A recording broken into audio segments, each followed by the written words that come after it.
Olá, galerinha do quarto ano, tudo bem? Estamos aqui novamente para a explicação de mais uma atividade. Então, hoje, 21 de setembro de 2020, segunda-feira, nós vamos trabalhar português. Isso mesmo, vai lá, pega teu livro de português e vamos trabalhar.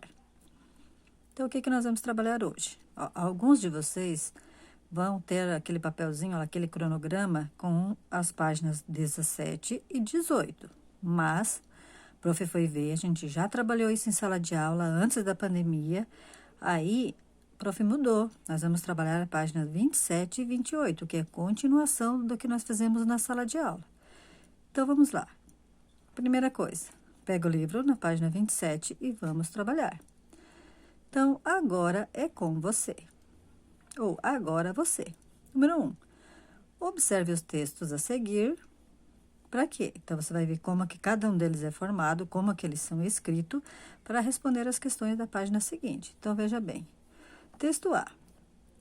Venenosa e peçonhenta. Conheça uma serpente da Ásia que tem um jeito bem diferente de se defender.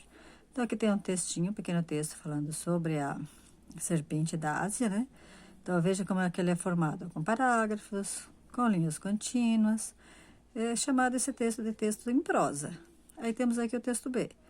Pescaria do Curumim. Então, olha aqui, em versos, o que é? Ele é um poema, né? Porque ele é organizado em versos e com certeza que ele rima, né? Lembra? Então, poema. C. Ele é um convite. Olha como ele é organizado. Convite é bem fácil de identificar, né? E o D é uma receita. Como é que as receitas são organizadas? Assim, ó, em 2 parágrafos, ou seja, ingredientes e modo de fazer. Então, também bem fácil de você identificar. Agora, vamos lá. Você já leu textos como estes? Classifique-os quanto ao gênero. Então, o gênero é aquilo que a prof acabou de explicar. Então, você vai dizer aqui para a prof, texto A. Que tipo de gênero ele pertence? Será que é um poema, receita? Qual que é? Qual que é a classificação dele? Você vai colocar aqui, o texto B também. Dizer para a prof o que ele é, certo? O C e o D também. Número 2. Quais desses textos não estão organizados nem em parágrafos, nem em versos, mas em linhas contínuas? Lembra lá? Então, pode ter mais do que um texto assim. Você vai colocar aqui, se ele é A, B, C, D. Qual que é? Beleza?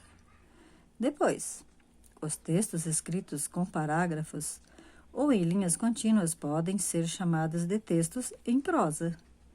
Eles não têm versos e estrofes e não costumam apresentar rimas.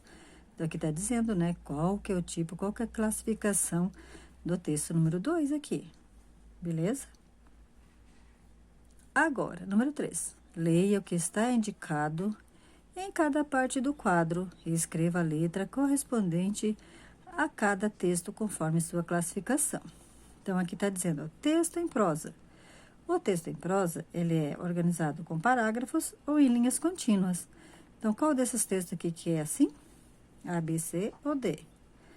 E o texto em verso? Também tem dúvida? Volta lá. Ó, qual que é organizado em verso? Aí, coloca aqui a letrinha só, tá bom? A seguir, hora de organizar o que estudamos. Então, vamos lá. Complete o esquema com exemplos de textos que você conhece. Então, aqui já tenho 2 exemplos de cada um e você vai completar. Textos em prosa. Pode ter linhas de textos contínuas. Também pode ter parágrafos. Aí, você conhece algum outro textos em prosa e coloca aqui, consegue colocar outras classificações desse texto? Então, como a prof falou, você pode voltar lá nas páginas anteriores que você vai ter outros tipos de textinho lá, para você relembrar como que eles são formados. E o texto em verso? Ó, organizado em versos, pode ter estrofes, rimas e ritmo. Então, você conhece mais algum textos em verso, pode colocar outras classificações deles aqui também. Então, por enquanto é só. Tá muito fácil essa atividade de hoje, né? Bom trabalho a todos e precisando é só chamar a prof.